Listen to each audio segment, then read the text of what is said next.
નમસ્કાર, હું રાજ Goswami, વેદાંતિક science and life મેનેજમેન્ટનો વિદ્યાર્થી. તમને બધાને પ્રશ્ન થતો હશે કે વેદાંતિક સાયન્સની અંદર ખરેખર મૂલ્યાંકન પદ્ધતિ છે તે કઈ રીતે છે, અમારે આંતરિક અમારું મૂલ્યાંકન કઈ રીતે થાય છે અને અમારું જે યુનિવર્સિટી દ્વારા મૂલ્યાંકન છે તે પણ કઈ રીતે થાય છે. તો આવો હું તમને એક પીપીટી દ્વારા આ આખું મૂલ્યાંકન પદ્ધતિ સમજાવું.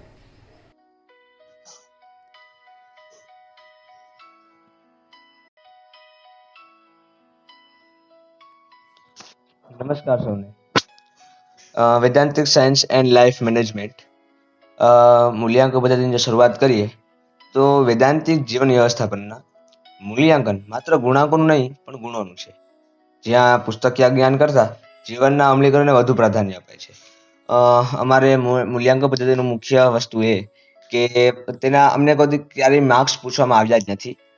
વ્યક્તિના ગુણ, એનું ચરિત્ર, એનું કેરેક્ટર કેવું છે તેના પર અમને ભાર આપવામાં આવે છે કે તેના આંતરિક જેના ચરિત્રમાં કેટલો વિકાસ થયો તેના પર. સાચું પરિણામ પરીક્ષાના પેપરમાં નહીં પરંતુ જીવનના સંઘર્ષો વચ્ચે જળવાઈ રહેતી શાંતિ અને વિવેકપૂર્ણ નિર્ણયોમાં વ્યક્ત થાય છે. અમારું મેઇન પોઈન્ટ જ એ છે કે પરીક્ષાના માર્ક્સથી ક્યારેય એનું વ્યક્તિનું મૂલ્યાંકન થઈ શકે નહીં. તે જીવનની અંદર કેટલો સફળ છે તેના આધારે અમારું મૂલ્યાંકન થાય છે કે એવી કોઈ પરિસ્થિતિ આવી કે જેની અંદર તે શાંતિ, વિવેક, ધૈર્ય, સહનશીલતા એ બધું જાળવે તેના દ્વારા અમારું મૂલ્યાંકન થાય છે. આ પછી પરીક્ષાનો ડર ભૂલાવી સર્વાંગી વિકાસનો પાયો ચણવાનો છે. માર્કશીટની દુનિયામાંથી બહાર નીકળી હવે જીવનનું મૂલ્યાંકન કરવાનું છે. કે અને કે અમારું મૂલ્યાંકન એ પરીક્ષાના દ્રષ્ટિકોણને ધ્યાનમાં રાખીને કદી થયું જ નથી. માત્ર ને માત્ર જીવનનું અમારું જે મૂલ્યાંકન થાય છે કે અમે કેવું જીવીએ છીએ ત્યાં અમે કેવું વર્તન અમારું છે, અમારી વાણી, અમારો વ્યવહાર કેવો છે તેના આધારે અમારું સંપૂર્ણ મૂલ્યાંકન શિક્ષકો અને અન્ય દ્વારા કરવામાં આવે છે. તો સાચું મૂલ્યાંકનની એક તો વ્યાખ્યા અત્યારે કહે કે આમ બદલાઈ ગઈ છે. સાચા મૂલ્યાંકનની વ્યાખ્યા શું છે કે મૂલ્યાંકન એટલે માત્ર ગુણ કે પરિણામની ચકાસણી નહીં પરંતુ વ્યક્તિના આંતરિક વિકાસ, નૈતિક મૂલ્યો અને આત્મ જાગૃતિના સ્તરનું માપન કરવાની પ્રક્રિયા છે. આ છે સાચું મૂલ્યાંકન. હવે અમારે ત્યાં કેટલી પ્રકારની મૂલ્યાંકન પદ્ધતિઓ વપરાય છે. સહપાઠી દ્વારા મૂલ્યાંકન, મિત્રો દ્વારા મૂલ્યાંકનનું એક અન્ય વિડીયો મેં બનાવેલો છે, તમે જોઈ શકો છો કઈ રીતનું એ સહપાઠી દ્વારા મૂલ્યાંકન થાય છે. પછી છે સ્વમૂલ્યાંકન. વિદ્યાર્થી પોતે પોતાનું સ્વમૂલ્યાંકન કરે છે કે મારી ક્યાં ભૂલ આવી છે, હું પોતે હજી ક્યાં સારું કરી શકતો હતો અને બધા સુધારની ભાવનાથી આ બધું થતું હોય છે. માતા પિતા દ્વારા મૂલ્યાંકન. અમારા કોર્સની અંદર અવારનવાર વાલીઓ સાથે બેઠક ચર્ચા થતી હોય, આખા દિવસની શિબિર થતી હોય જેની અંદર વિદ્યાર્થીની સાથે વાલીઓ પણ તેના પુત્ર કે પુત્રીનું મૂલ્યાંકન કરી શકે. નિરીક્ષક દ્વારા મૂલ્યાંકન. નિરીક્ષકો પણ એ જ મુજબ કે અમે કઈ રીતનું જીવન જીવીએ છીએ, વર્તીએ છીએ તેના આધારે અમારું મૂલ્યાંકન કરે છે. હવે મૂલ્યાંકન પદ્ધતિમાં પરિવર્તન. કે જે જૂની મૂલ્યાંકન પદ્ધતિ હતી તેમાં પરિવર્તન થયું કે રટણથી દૂર ફોર્મેટિવ એસેસમેન્ટ પર ભાર આપવામાં આવેલો છે અમારા આ કોર્સની અંદર.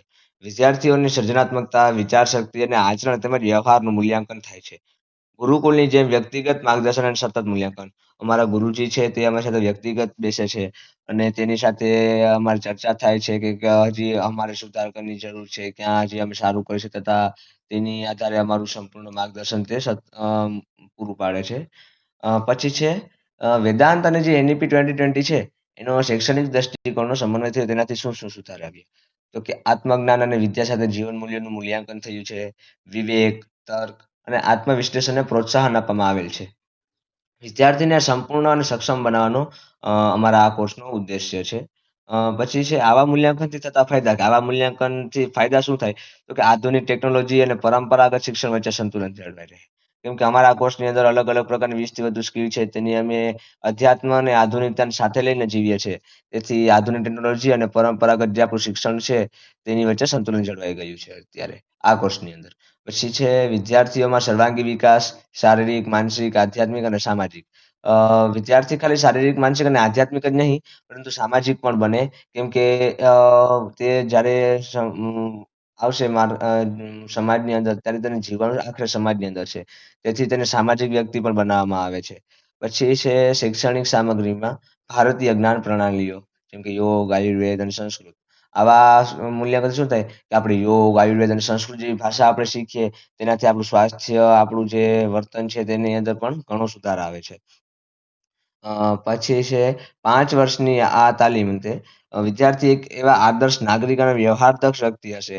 તેની પાસે દરેક ક્ષેત્રમાં કામ કરવાની સમજ અને કોઈ પણ પરિસ્થિતિમાં માર્ગ કાઢવાની કુશળતા તો 100% હશે. એવી અમે અત્યારે તમને કમિટમેન્ટ આપીએ છીએ એમ કહીએ.